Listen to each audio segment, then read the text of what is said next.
Di sini kami akan menjalankan tugas sejarah. Bagaimana awal mula terbentuknya Desa Rantiangin. Mau tahu bagaimana selanjutnya? Ayo ikuti kami. Welcome to the Base Face Network.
Kami telah berada di kantor Desa Rantiangin. Tempat kami akan mewawancarai.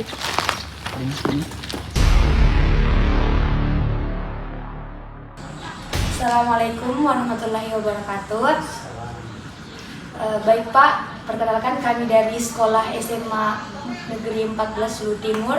Kedatangan kami ke kantor Bapak ingin mencari Bapak terkait bagaimana awal mulanya terbentuknya Desa Rantiangin. Nah, adapun tujuan kami dalam kegiatan ini ingin membuat sebuah makalah dari mata pelajaran sejarah. Baik Pak, apakah sudah siap? Insya Allah siap. Ya. Baik, di sini ada beberapa pertanyaan yang akan kami tanyakan. Yang pertanyaan pertama, bagaimana sejarah terbentuknya desa ini? Kapan kira-kira desa ini pertama kali berdiri? Oke, jadi mungkin sebelum masuk dalam tahapan pemekaran, jadi mungkin sedikit kami ceritakan sejarah-sejarah awal bahwa Rantiangin ini awalnya dinamakan Ulu Padang. Jadi itu terdiri dari dua kata yang berasal dari bahasa Toraja. Ulu artinya kepala, Padang artinya hamparan padang rumput. Jadi Ulu Padang itu adalah ujung dari wilayah yang ada di Loeha Raya ini yang mempunyai hamparan padang rumput yang luas. Ya, terkait dengan pemekaran berawal dari penamaan dari salah satu orang tua kita yang pada saat sekarang masih hidup, yaitu Haji bin Indar. Dia mencetus nama Rantiangin itu dengan salah satu kegiatan dia mengadakan studi banding atau dia melihat situasi dan keadaan di wilayah Sulawesi Tenggara, di mana ada wilayah di situ namanya Rantiangin. Makanya dia jalan ke situ dan akhirnya melihat situasi dan kondisi ekonomi yang pada saat itu dianggap sudah sejahtera. Akhirnya mereka pulang dan mencetus bahwa cocok kampung kita ini diberi nama Rantiangin. Kita berdoa semoga masyarakat kita bisa sejahtera seperti apa yang dilihat di wilayah Tenggara, yaitu di Desa Rantiangin. Alhamdulillah hari ini kita boleh dikata hampir menyamai dengan desa yang ada di Tenggara untuk saat ini. Terkait dengan awal pemekaran, jadi Desa Rantiangin itu awalnya pemekarannya pada tahun 2010, di mana dipimpin oleh seorang yang awalnya dia adalah kepala dusun di Desa Loeha. Akhirnya mereka diangkat sebagai kepala desa pada saat itu. Oke, baik Pak. Pertanyaan selanjutnya, siapa saja tokoh pendiri atau yang berperan penting dalam pembentukan desa ini? Ya. Jadi salah satu tokoh yang berperan pada saat itu, yang pertama itu Haji Indah, yang kedua kepala desa pada saat itu, kepala desa Loeha yang bernama Hamka Ruslan. Selanjutnya ada juga orang tua kita yang bernama Bidin, Samsusi dan Dalla. Akhir orang tua kita Pak Marwan. Oke. Baik Pak, pertanyaan selanjutnya, apakah desa ini terbentuk dari satu keluarga yang kemudian berkembang atau berasal dari pemekaran desa lain? Ya, kalau rantaian itu adalah pemekaran dari desa Loeha. Pada setelah kedua, rantaian itu dimekarkan dari desa Loeha 2010 dan diadakan atau definitifnya di 2013 setelah diadakan pemilihan kepala desa. Baik Pak, pertanyaan selanjutnya, bagaimana keadaan geografis desa ini? Kalau keadaan geografis desa ini setelah mekar, alhamdulillah itu sudah ada batasan-batasannya dan bisa ada nanti diambil datanya, itu sudah ada tertera di dalam profil desa. Mungkin bisa dipoto saja supaya lebih jelas nanti di mana batas-batasnya. Sebelah utara desa Loeha, sebelah selatan ada Bantilan dan Mesitu, sebelah barat sebelah timur Sulawesi Tengah, dan sebelah barat berbatasan juga dengan desa Loeha. Jadi rantai angin ini ada desa yang dua berbatasan, itu desa Loeha, dia posisinya di barat dan posisinya di utara. Dan kita mekar ini dari desa Loeha tetap diapit oleh dua batas wilayah. Baik Pak, pertanyaan selanjutnya, faktor-faktor apa saja yang melatar belakangi terbentuknya desa ini? Misalnya faktor ekonomi, alam, sosial, dan lain-lain. Ya, kalau tentunya faktor ekonomi, ya mekarnya rantai angin itu karena dipengaruhi itu oleh faktor ekonomi, di mana masyarakat pada saat itu, khususnya yang ada di sini sebelum dimekarkan itu sudah ada mata pencarian khusus, ya, seperti bertani dan berkebun. Kalau masalah sosialnya, alhamdulillah itu hubungan antara satu keluarga dengan keluarga lain itu agak maksudnya lebih akrab, tidak ada kesenjangan selama. Baik, pertanyaan selanjutnya, bagaimana kondisi lingkungan dan sumber daya alamnya saat itu? Ya, kalau kondisi lingkungan dan sumber daya alamnya itu boleh dikata sudah menjanjikan untuk sebuah desa untuk dimekarkan, ya, termasuk perkebunan dan persawahan. Baik. Pertanyaan selanjutnya, bagaimana struktur pemerintahan atau kepemimpinan tradisional pada masa awal terbentuknya desa? Kalau sistem kepemimpinannya itu, ya kalau dulu itu di sistem kepala kampung, setelah itu masuk kepala dusun. Nah, artinya kalau kami berbicara terkait dengan pemekaran pada saat ini, ya mungkin itu kami lebih paham. Karena apa soalnya? Artinya pemerintahan sebelumnya kami belum lahir. Nah, sekarang kalau kita berbicara terkait dengan pemerintahan sekarang, mungkin itu bisa kami jelaskan secara detail. Nah, seperti struktur pemerintahan sekarang itu ada di kepala desa. Selanjutnya ada namanya sekretaris desa, ada kepala dusun yang terdiri dari dusun Lambatu, dusun Rantiangin, terus ada kepala seksi dan kepala bidang. Mungkin ada juga bisa nanti foto saja, ada beberapa yang kami sudah tahu itu sudah ada lengkap dengan nama-namanya. Oh iya, siap-siap. Itu lengkapi nanti kelengkapan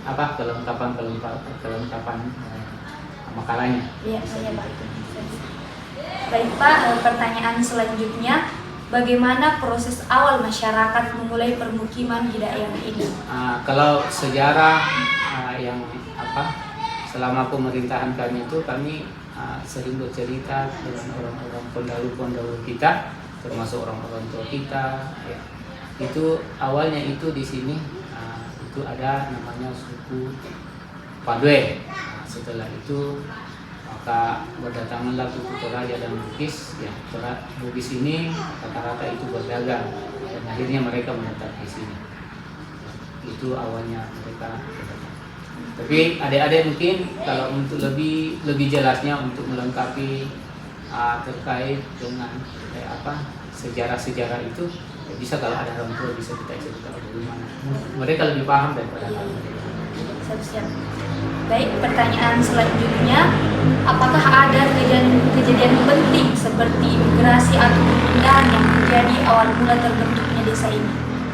Itu tadi sejarah mengatakan bahwa awalnya di sini orang Padoe dan akhirnya mereka orang-orang dari Toraja dan Bugis migrasi ke sini, dan setelah itu dengan adanya migrasi seperti ini ya pemerintah terdahulu tentunya memutuskan untuk pemekaran ya seperti yang kami ceritakan tadi bahwa orang tua kita Haji B. Indah itu memberikan nama desa Rampiang ini dengan hasil studinya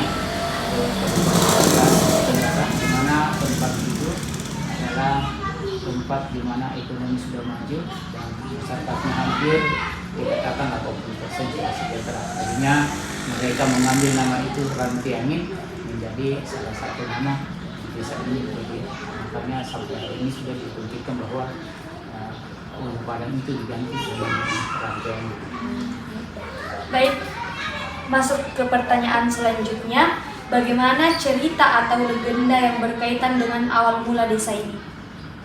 Ya, kalau cerita-cerita mungkin saya tidak bisa kalau cerita kami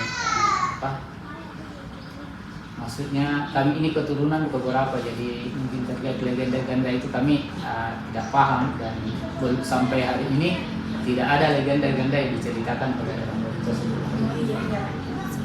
Baik Pak, pertanyaan selanjutnya, bagaimana sistem mata pencaharian utama masyarakat di sini? Nah, kalau terkait dengan mata pencahariannya, itu ada dua. Yang pertama ada sektor perkebunan atau perkebunan lada, dan boleh dikata 99% masyarakat desa Rantiangin itu berkebun ya di perkebunan lada atau merica.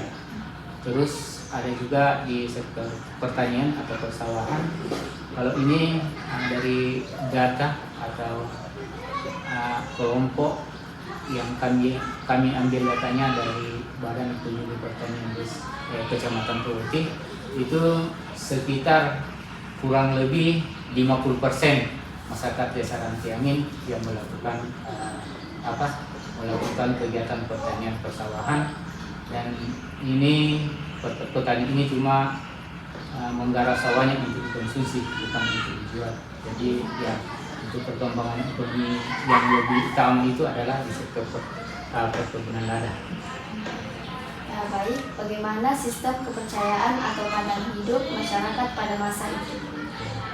Kalau sistem kepercayaan ya mungkin kita masih bisa rasakan sampai hari ini. Ya kalau boleh dikata orang-orang tua kita pada saat itu adalah fanatik, semuanya beragama Islam, dan terkait dengan kegiatan-kegiatan keagamaan itu kalau saya mendengar dari sejarah-sejarah ya kami anggap luar biasa, dan alhamdulillah sampai kita ini generasi keberapa ya masih merasakan sistem kepercayaan orang-orang tua. Baik, pertanyaan terakhir, bagaimana sistem kekerabatan atau sosial masyarakat di desa ini di awal pembentukan? Ya, alhamdulillah kalau awal pembentukan desa Rantiangin itu sistem kekerabatan itu sangat luar biasa. Kita masyarakat akrab, bahkan nilai-nilai gotong royong itu masih diutamakan pada saat itu. Terbukti ketika ada kegiatan-kegiatan itu kita hampir semua masyarakat yang ada di desa Rantiangin, khususnya dalam kegiatan-kegiatan pernikahan atau kegiatan-kegiatan keagamaan lainnya itu semuanya berkumpul. Alhamdulillah sampai sekarang kita masih rasakan itu sistem kekerabatan orang tua kita, dan sampai hari ini sistem kekerabatan itu turun-temurun ke generasi ke generasi.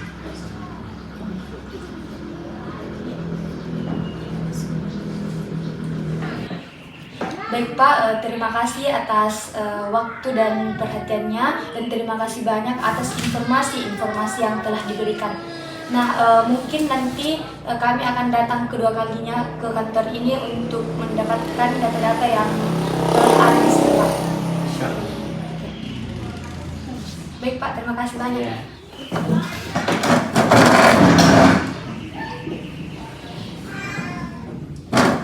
Baik, terima kasih. Sekian dari kami. Wassalamualaikum warahmatullahi wabarakatuh.